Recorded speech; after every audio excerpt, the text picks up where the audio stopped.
I do want to touch on a specific player that I think, I don't know if this is the best performance to really touch on him. Like, just because he only played 8 minutes tonight, no points, nothing stat sheet really. Jordan Walsh, he's been getting a little bit more of a run for the Boston Celtics as of late, and I think this is something we kind of, something we need to watch out for. We've been seeing a lot more Jordan Walsh out there as of late, and we talked about earlier this season.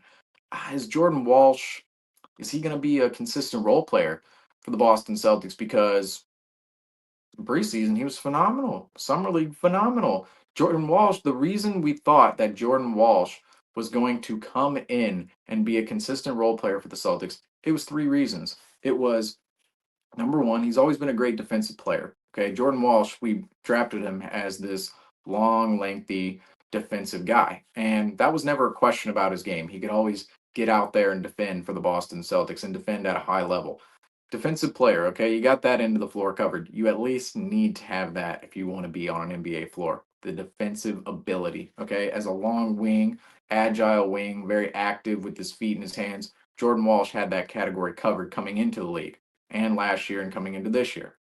Number two, it was the 3 point jump shot.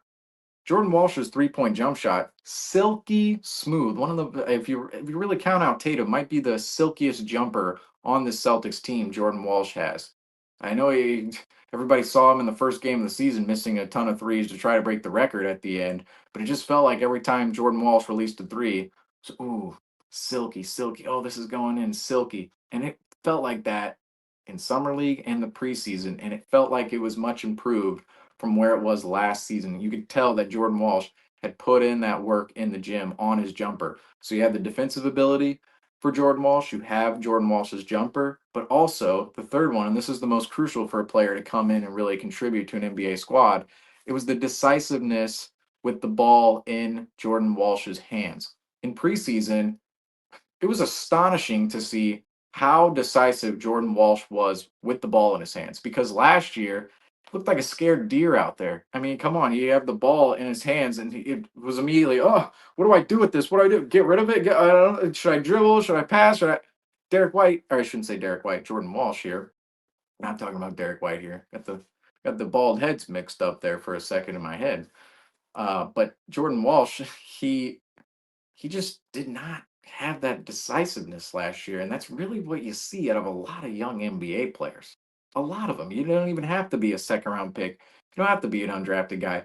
You see guys drafted in the top 10 come in and not know what to do with the ball in their hands. And they have to develop from that standpoint within their mentality and just within their thought process of processing the entire game, specifically on the offensive end of the floor when the ball comes to them, what is their role? What are they going to do with the ball? What are they supposed to be doing within the scheme of the offense in that given moment? And Jordan Walsh, it seemed as if coming into this season, both in summer league, and then no a little bit less so, put a less stock into summer league, but particularly preseason, it looked like, oh, Jordan Walsh is turning that corner a little bit to where, hey, when he has the ball in his hands, he doesn't look scared of the ball anymore.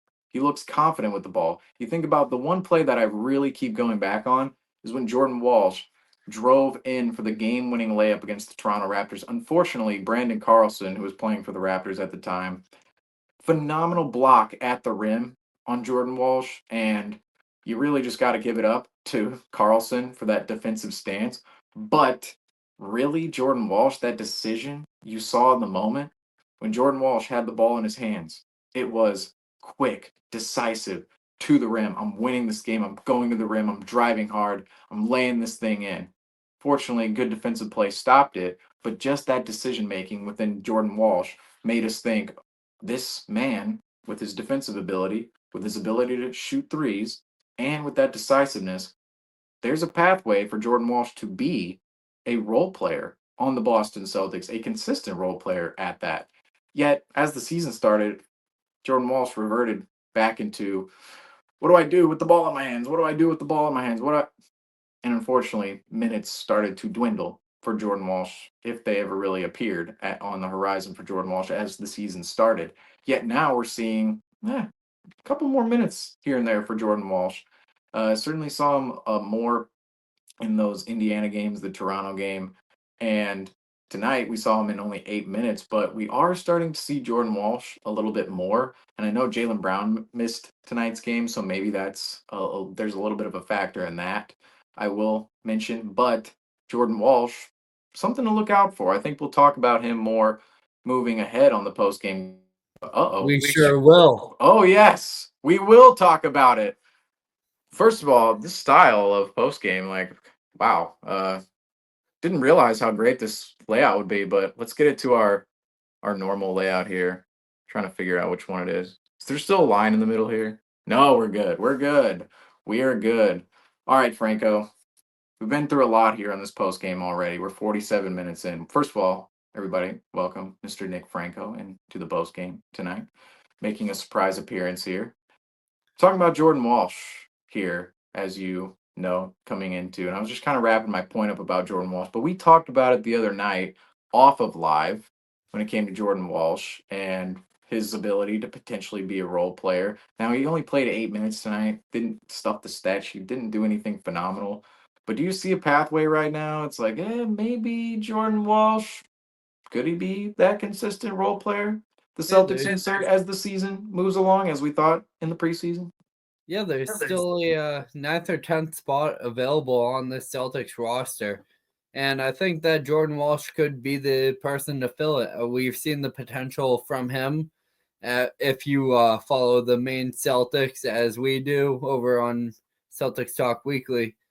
But he's been a player that's been filling up. I think he has a lot of raw potential on the Celtics team and on the Celtics roster. And I think that he is someone who has really stepped up over the past few years or past 2 years to help this team grow. I think that he's a player that could help out in the wing position because you look at Jason Tatum and Jaylen Brown, they're obviously the 2 top priority wings. And then you look at Sam Hauser, who is more of a role player on the Celtics bench and someone who the Celtics can rely on to make their 3-pointers. But Jordan Walsh brings that athleticism that the Celtics have been looking for. And tonight's game was a very distinctive win for the Celtics. A nice back-to-back win. They were able to dominate this game through the second half, and they were able to carry on with a nice monumentous win. And that's something that we've been harping on throughout these post-game shows is the halftime adjustments that Joe Mazzulla has been hoping. We've been hoping that Joe Mazzulla is able to make. And it's something that we're really excited for. And I think that moving forward, we're going to see Jordan Walsh become a more distinctive player in the minutes that he receives, and also as a player that we're going to see develop into a player we can see have a more all-around game that impacts the Celtics in a progressive way.